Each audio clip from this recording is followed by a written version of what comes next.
Hi, welcome to the Equity and SEL training today. My name is Tara Estep, and I'm the Executive Director of Enrichment and Special Programs. And this year, I'm also the K-12 Virtual Campus Administrator. And hi, I'm Jill White. I am the Executive Director of Student Services. First off, we want to say thank you. Thank you for everything that you are doing this year for our students. It has been a very challenging start, yet you have continuously gone above and beyond. We also know you have a ton on your plate, and right now you're likely thinking about all the things on your to-do list. So our goal is not to stress you out or add more to that plate, but rather give you some built-in time to reflect and learn and find new ways to support our students. So we just ask one thing during the next 90 minutes. Be open to learning and growing. Absolutely. We know that one of our most important jobs as educators is to create those positive learning environments for kids. And we also know that we have really committed as a district to our year of learning and prevention. So that's what today is all about. We are learning. We cannot do that important work for our kids without doing it for our adults first, right? So the work that we started last spring is going to be critical moving forward in making our classrooms and our schools equitable and inclusive for everybody.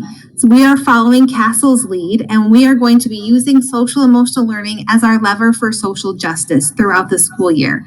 We know that in our school community, we truly can't have one without the other. In today's training, we will be following up from our learning in August from Equity as well, where we heard from a student at the high school, Ahmad, and a Cedar Falls administrator, Miss Cross. And we also watched a video on microaggressions and took the Harvard Implicit Bias Survey. We're continuing to follow that work and that lead from the Equity Committee. And today we'll take it a step further with implicit bias to learn about how our own personal bias can impact relationships with students and families.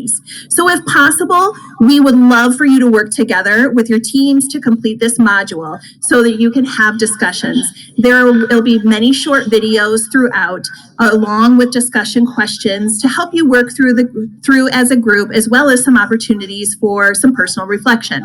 We know there are a ton of resources out there, so we've worked to compile hopefully some of the best short clips and videos for you today. As a reminder, asking just one thing, be open to learning and growing because our kids are worth it. And finally, we want to leave you with a huge thank you for all the work you're doing to lead the way.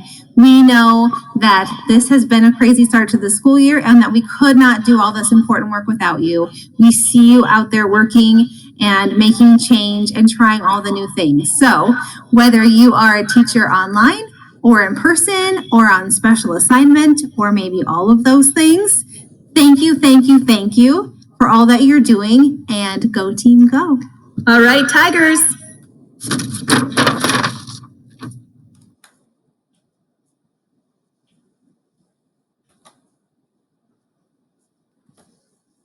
All right, gang, let's hop to it. We're going to start with this quote because we know that you're all doing lots of different things in your buildings towards this work, and this is not your only opportunity to practice equity and SEL. We know that. But all the practice and all the things that you're doing with Universal Design for Learning, the things you're working on today with Sabres, with Lighthouse initiatives, we know that all of those things are making a huge impact, even though they might feel like things on your to-do list today. So keep up the great work, and let's dive in a little bit.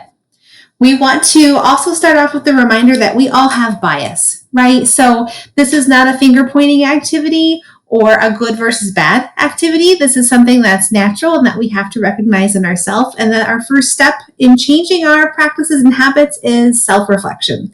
So Tara mentioned that we all were charged with taking that Harvard Implicit Association test, in August. If you didn't have time to do that, today would be a great day. Think about what you learned, or maybe it was eye-opening during that time. And think about using today as a time to understand better about how our biases can impact our decisions and choices without us really thinking about it. So you might be wondering, what exactly is implicit bias? So I tried to find a nice, simple definition that we could use that would be, let's say, Google Slide friendly.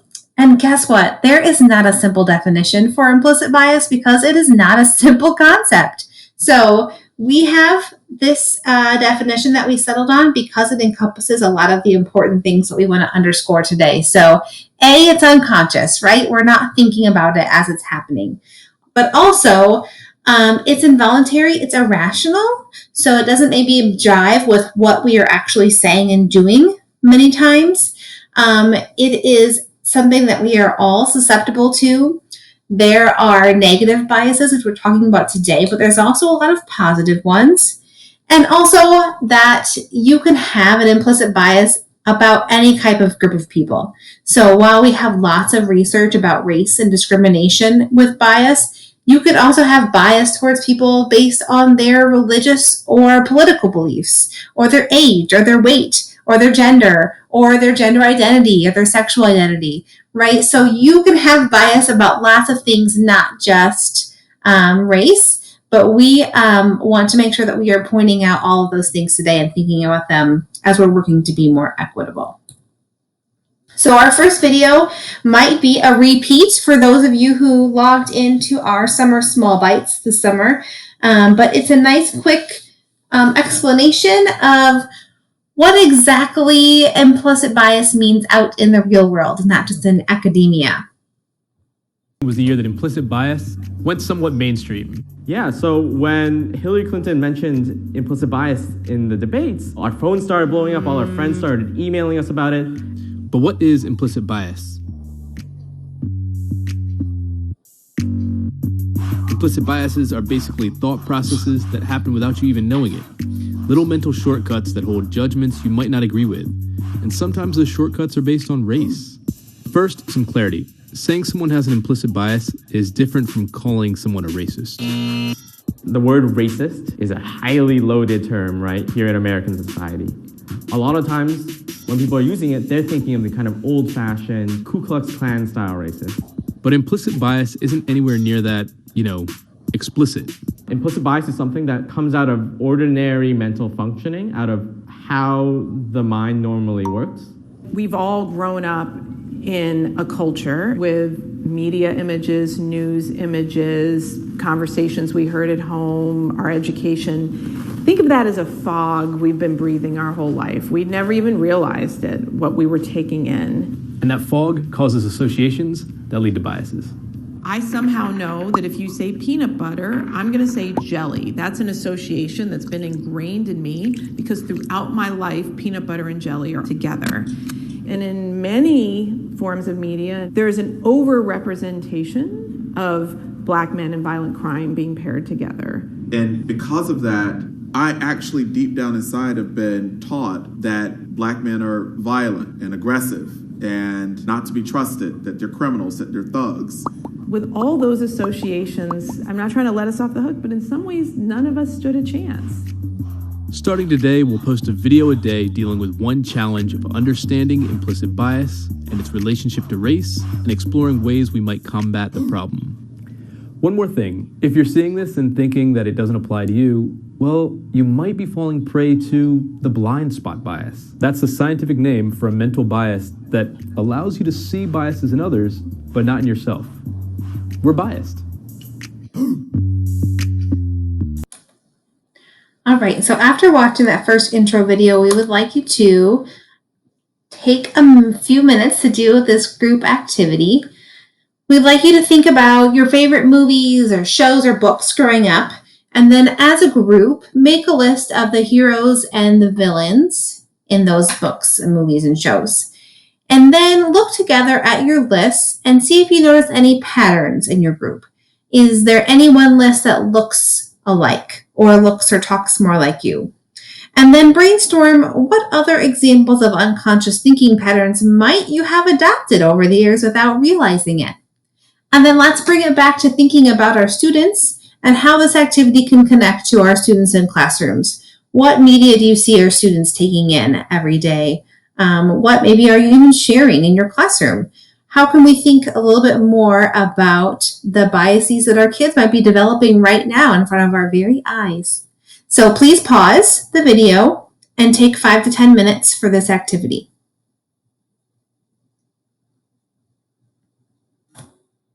All right, welcome back. We're going to do another brief video here about how we can take some measurement of our bias and do simple things in our daily lives, in our classroom, to kind of get more in touch with some things that maybe we don't realize we're doing from day to day. Let's look at how to measure bias in ourselves and in others. Here's Dolly Chuk from NYU. We sent emails to real professors in real universities. They contacted over 6,500 professors at random from 260 American universities. We sent them an email that looked like it came from a real person asking for a meeting to learn more about the PhD program in that university. But we randomly assigned whether the fictional person sending that email had a name that sounded male or female and sounded white, Chinese, Hispanic, Indian, or Black.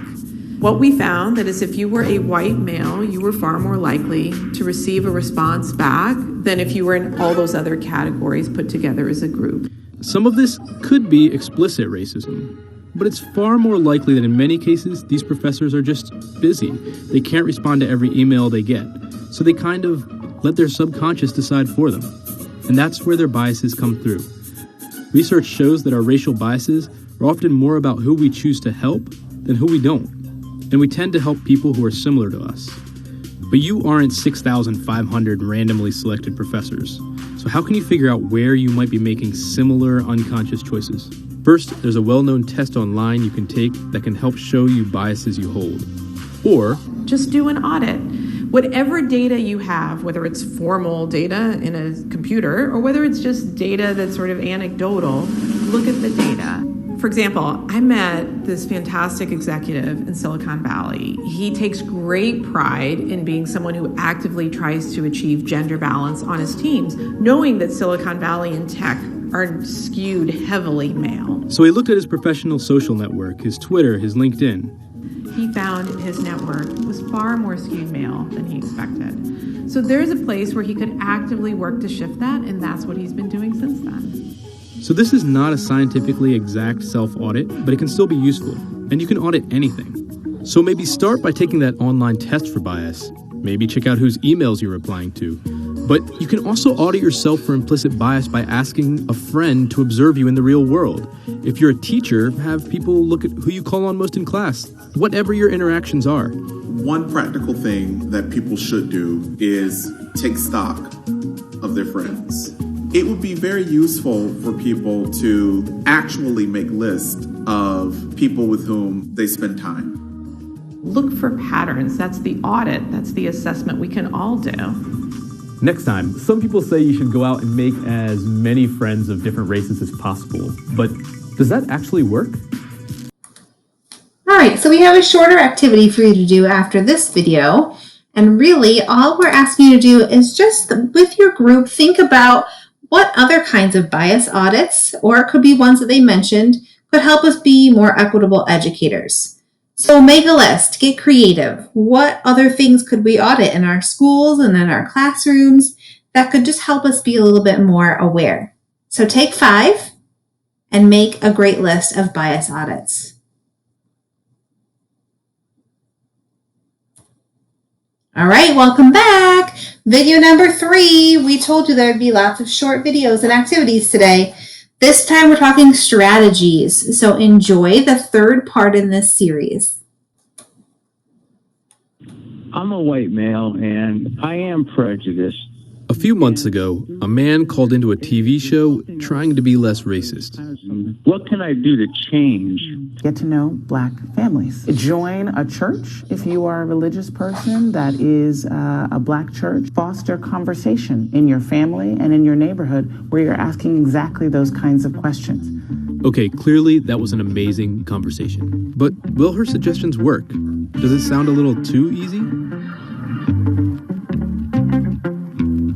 One study I really like here is a study where they looked at college freshmen. Some white undergraduates will get randomly assigned to a white roommate, and some of them will get randomly assigned to a Black roommate. What researchers found is that for white undergraduate students who were randomly assigned to a Black roommate, they had reduced levels of implicit racial bias at the end of a semester compared to the students who had a white roommate.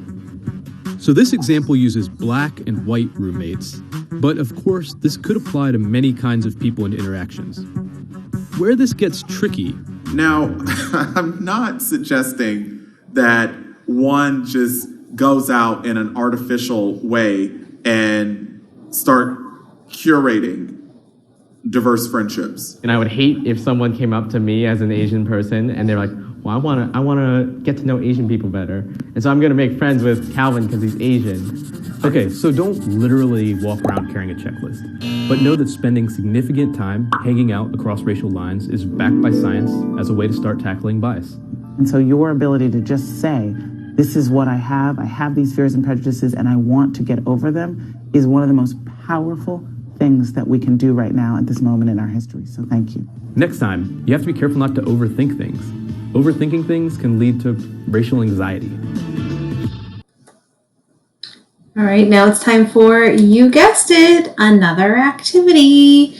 So with your group, think about a time when the magic of hanging out worked for you. So think about a time when you spent a significant chunk of time with somebody or some people who were very different from you. So this does not have to be race. This could be any kind of difference. So we can think about gender. We can think about abilities. Think about some of our students' disabilities. Think about people who have a different culture or religion or politics from you. Think about the feelings that you had before, during, and after that event, and any lessons maybe that came along with it. And then just be honest, did this theory hold up for you or not? Was there really magic in hanging out or not so much? And then finally, let's bring it back to our students again and think about how could we provide that experience for our students? Is there something we could facilitate in our classrooms that would help as an example of that magic of hanging out? So please pause the video and spend 5 to 10 minutes with your group chatting about hanging out. Okay, welcome back. I promise this is our last learning video, and it is a good one, and it's a long one. It's a whole 17 minutes, which in the real world is not that long. But when we're showing you 2 and 3 minute videos, 17 feels like a lot, and we want to encourage you to hang in there because it builds. So it gets better and better and the longer it goes, but it does start slowly as our speaker, Ms. Myers, is spending time kind of building up to her bigger points towards the end. So you can pause and go get a snack, get comfortable. We don't want you to take any notes or anything. Just sit back and enjoy the overall messages. So Vernay has some 3 big takeaways and 3 big calls to action in the video. So think about those. And I can tell you that I've watched this video, I think probably 6 times now in the last 30 days as we've been making this PD. And I write down a new quote every time. That is very moving to me. So just enjoy and get comfy and settle in for Vernay Myers.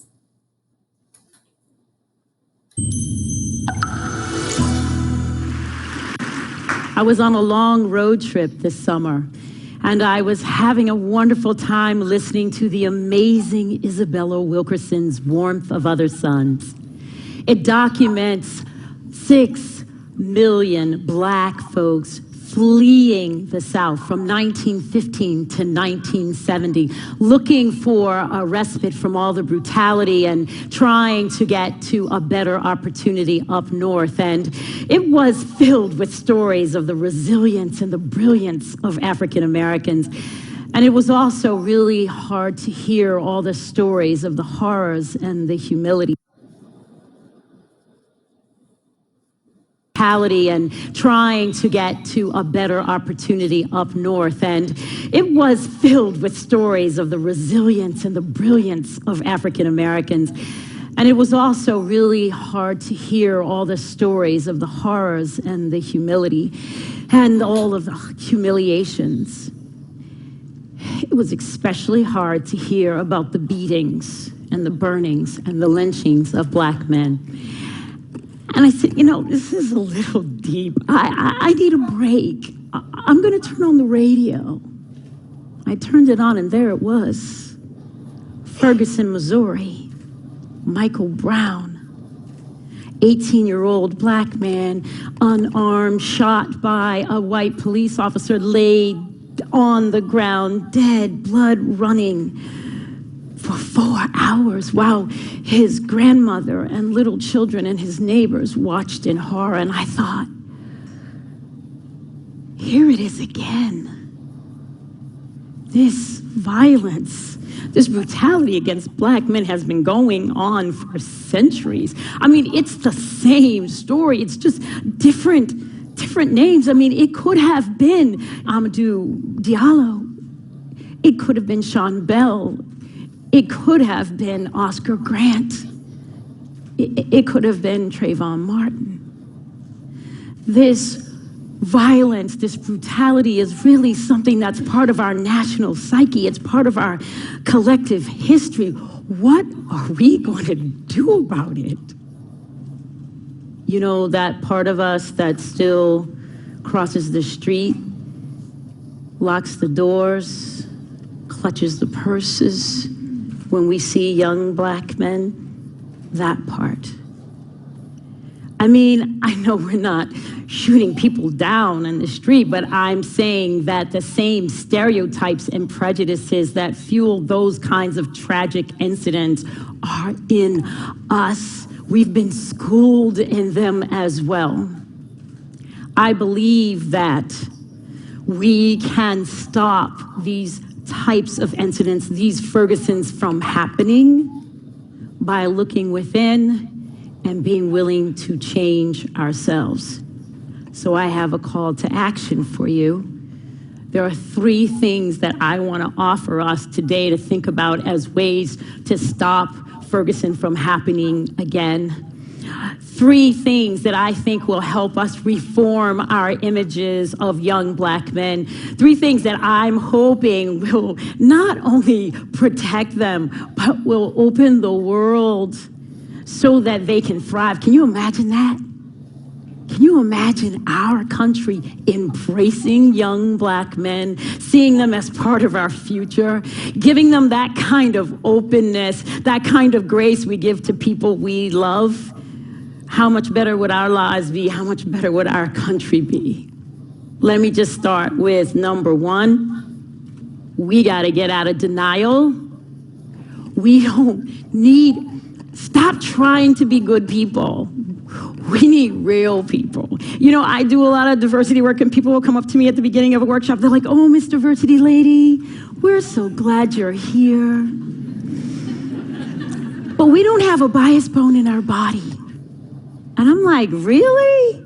Because I do this work every day, and I see all my biases. I mean, not too long ago, I was on a plane, and I heard the voice of a woman from Women Poly coming over the PA system, and I was just like so excited. I was so thrilled. I was like, yes, women, we are rocking it. We are now in the stratosphere, you know?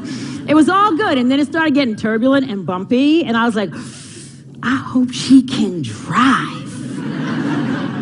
I know, right, but it is not even like I knew that was a bias until I was coming back on the other leg. There's always a guy driving, and it's often turbulent and bumpy, and I've never questioned the competence of the male driver. The pilot is good. Now, here's the problem. It's like, if you ask me explicitly, I would say, female pilot, awesome. But it appears that when things get funky and a little troublesome, a little risky, I lean on a bias that I didn't even know that I had. You know, fast-moving planes in the sky, I want a guy. That's my default. Men are my defaults. Who is your default? Who do you trust? Who are you afraid of? Who do you implicitly feel connected to? Who do you run away from? I'm going to tell you what we have learned. The implicit association test, which measures unconscious bias. You can go online and take it. 5 million people have taken it. Turns out our default is white. We like white people. We prefer white. What do I mean by that? When people are shown images of black men and white men, we are more quickly able to associate that picture with a positive word, that white person with a positive word, than we are when we are trying to associate positive with a black face. And vice versa. When we see a black face, it's easier for us to connect black with negative than it is white with negative. 70% of white people taking that test prefer white. 50% of black people taking that test prefer white. You see, we were all outside when the contamination came down. What do we do about the fact that our brain automatically associates? You know, one of the things that you probably are thinking about, you're probably like, you know what? I'm just gonna double down on my color blindness. Yes, I'm going to recommit to that. I'm going to suggest to you, no. We've gone about as far as we can go trying to make a difference, trying to not see color. The problem was never that we saw color. It was what we did when we saw the color. It's a false ideal. And while we're busy pretending not to see, we are not being aware of the ways in which racial difference is changing people's possibilities.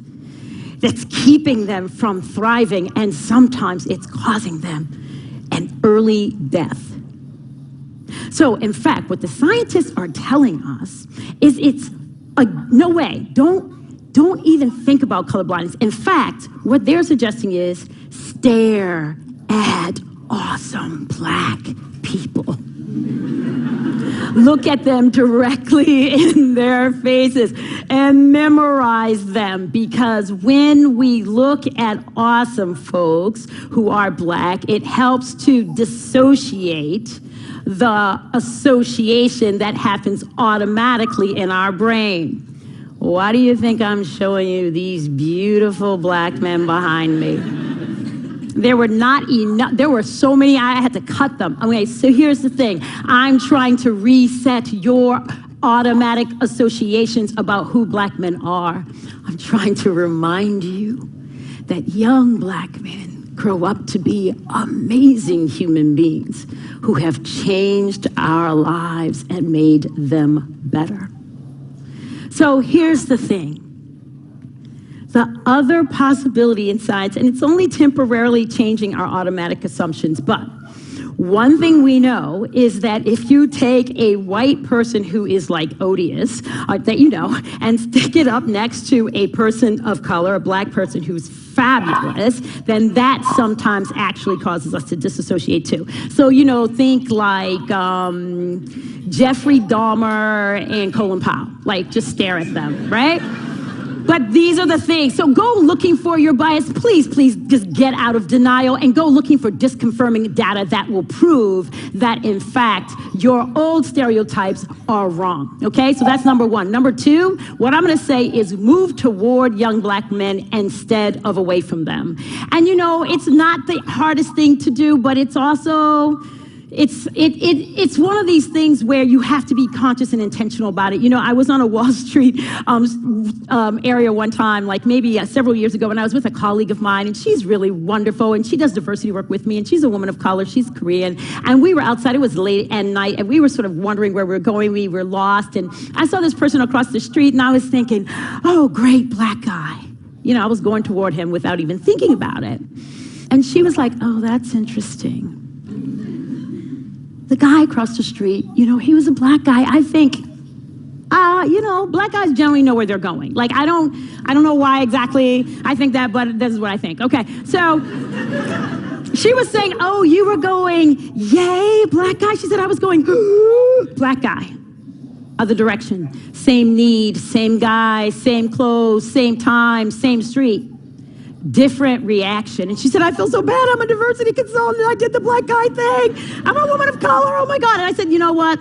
Please, we really need to relax about this. I mean, you got to realize I go way back with black guys. My dad is a black guy. You see what I'm saying? I got a 6'5" black guy son. I was married to a black guy. My black guy thing is so wide and so deep that I can pretty much sort and figure out who that black guy is. And he was my black guy. He said, yes, ladies, I know where you're going. I'll take you there. You know, biases are the stories we make up about people before we know who they actually are. But how are we going to know who they are when we've been told to avoid and be afraid of them? So I'm going to tell you to walk toward your discomfort. And I'm not asking you to take any crazy risks. I'm saying just do an inventory. Expand your social and professional circles. Just like, who's in your circle? Who's missing? How many authentic relationships do you have with young black people, folks, men, women, or any other major difference from who you are and how you roll, so to speak?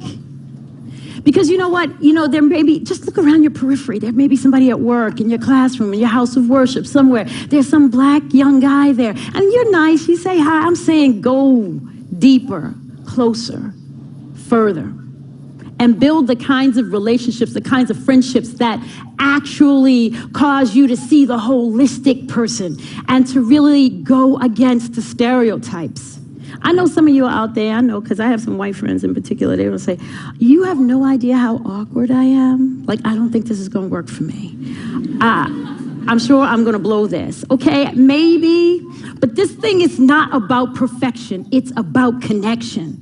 And you're not going to get comfortable before you get uncomfortable. I mean, you just have to do it. And young black men, what I'm saying is, if someone comes your way genuine and authentically, take the invitation. Not everyone is out to get you. Go looking for those people who can see your humanity. You know, it's the empathy and the compassion that comes out of having relationships with people who are different from you. Something really powerful and beautiful happens. You start to realize that they are you, that they're part of you, that they are in your family. And then we cease to be bystanders and we become actors, we become advocates, and we become allies. So go away from your comfort into a bigger, brighter thing, because that is how we will stop another Ferguson from happening. That's how we create a community where everybody, especially young black men, can thrive. So this last thing is going to be harder, and I know it, but I'm just going to put it out there anyway. When we see something, we have to have the courage to say something, even to the people we love. You know, it's holidays, and it's going to be a time when we're sitting around the table and having a good time with many of us anyway. We'll be in holidays, and you know, you got to listen to the conversations around the table. You start to say things like, Grandma's a bigot.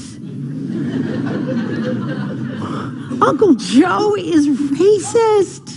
And you know, we love Grandma and we love Uncle Joe. We do. We know they're good people, but what they're saying is wrong. And we need to be able to say something, because you know who else is at the table? The children are at the table. And we wonder why these biases don't die and move from generation to generation, because we're not saying anything. We got to be willing to say, Grandma, we don't call people that anymore. Uncle Joe, it isn't true that he deserved that.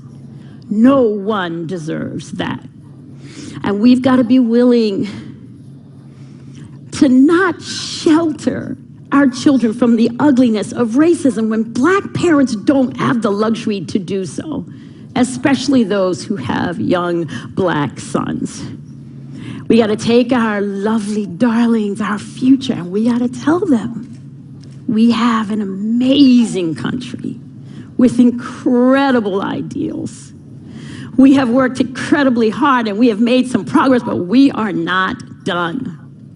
We still have in us this old stuff about superiority, and it is causing us to embed those further into our institutions and our society and generations, and it is making for despair and disparities and a devastating devaluing of young Black men.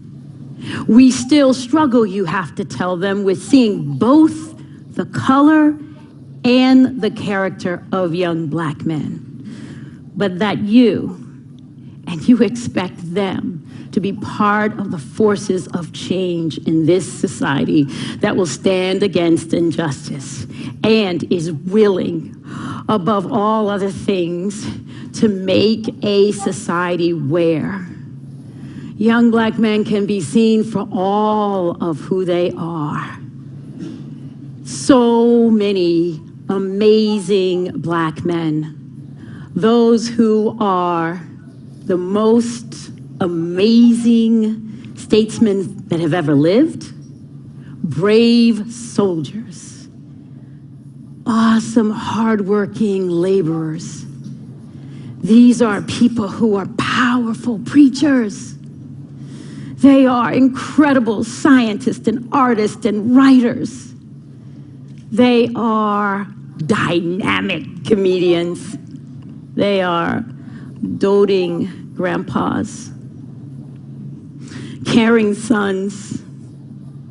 They are strong fathers, and they are young men with dreams of their own. Thank you.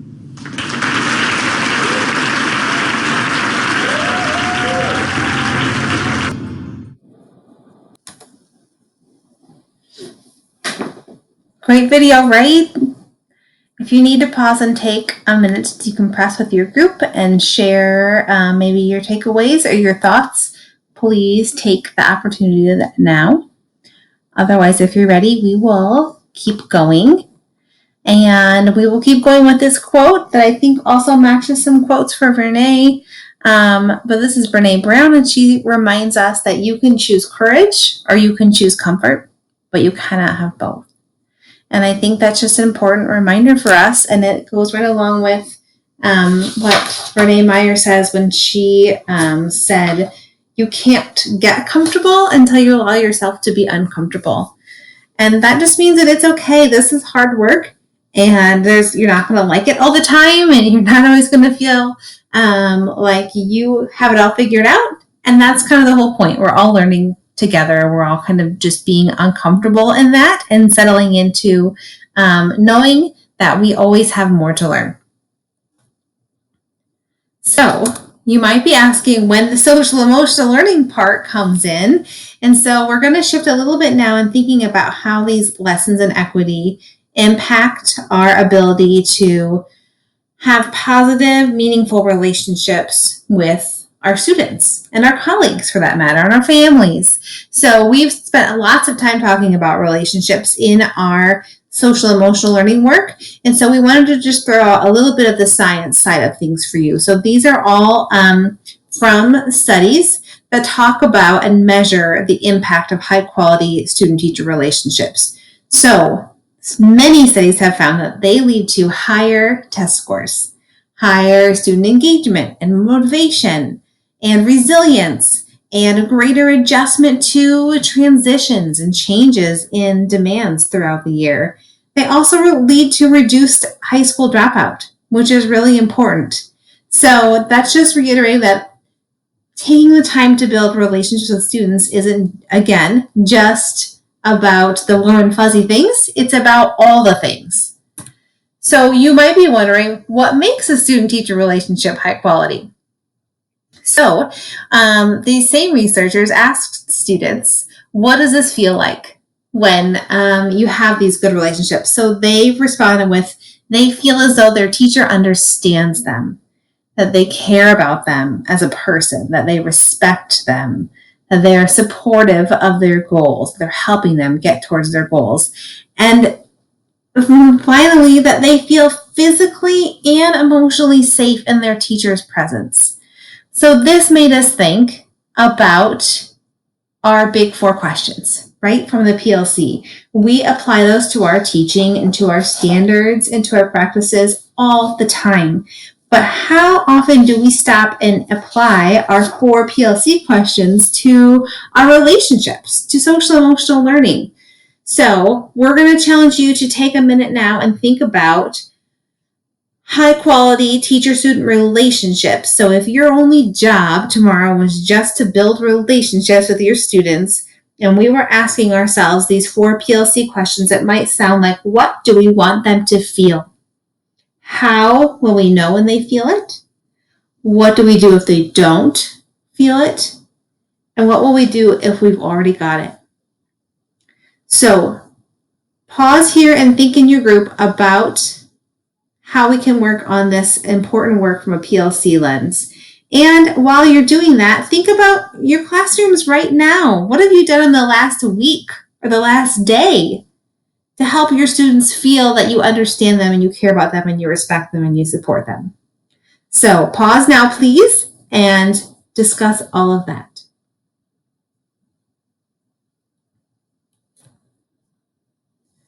All right, welcome back. We're going to talk a little bit about bias in our relationships. So we know that bias comes from our brains constantly working to find patterns, right? So that's sorting us out so that we can make those quick reactions and that we can do all those things quickly that we need to do. And this is called automation. That's what that process is called. But sometimes automation causes us to sort people into in-group and out-group. And there was a place for this, evolutionarily speaking, right? So it used to be safe, bad, not safe. But sometimes our brain gets into this rut where anyone who doesn't look like us is out-group. So as a result, we tend to favor people who look like us and think like us and talk like us.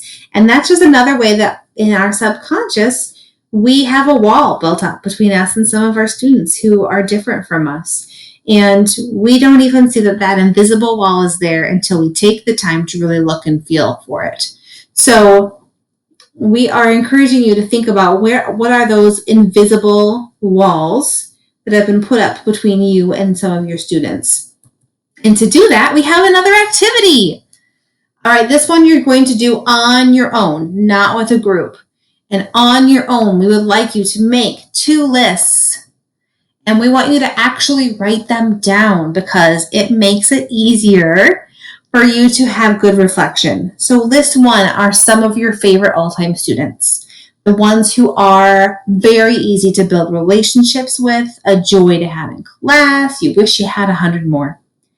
List 2 are the not-so-favorites. These are either the students who were really hard to connect with, they were students that maybe you were ready to say goodbye to at the end of the semester, or they might have been students that you hardly noticed were there. You were ambivalent, okay? And now look back through your lists with a critical lens. Think about any biases that you see sneaking through that maybe you didn't know were there.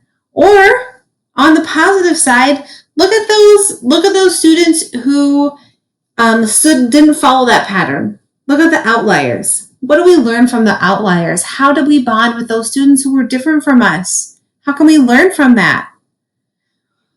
Take 5 minutes to do this activity on your own, please. Don't share it with anybody unless you want to.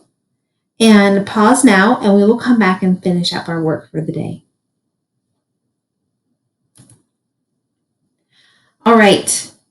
To wrap up, we have the final just 1.5 or 2 minute video from this series from New York Times. We do have a number of other videos from that series, so if you would like to see those and continue your learning, please give us a shout, and we're happy to share all of that. Just to finish up, we're going to do this closing one, and then we just have a couple closing remarks, and we'll let you go on your way. I'm going to end our series with a bit of hope, but also a bit of caution. First of all, researchers are just starting to figure this stuff out, but things are hopeful. There have already been really successful examples of people figuring out ways to counter biases. Orchestras have historically had far more male musicians than they had female, and so some of the women started saying, well, I think there's bias. And of course, the people listening to the auditions were very skeptical of that, so they put up a screen. and so they wouldn't see the gender of whoever was auditioning. At first, the screen didn't change the percentage of women versus men being hired particularly much. But someone noticed that before some of the people auditioning, there was a click, click, click sound. High heels. And once they asked people to remove their shoes, things in orchestras got relatively equal. So though it takes experimentation and refinement to work things out, people are finding solutions. The caution is that with the complexities of the real world, dealing with implicit bias isn't going to be a magic cure-all that fixes everything. Implicit bias explains some of the difficulties we face around race, but isn't the only factor. But it is something that all of us should actively think about.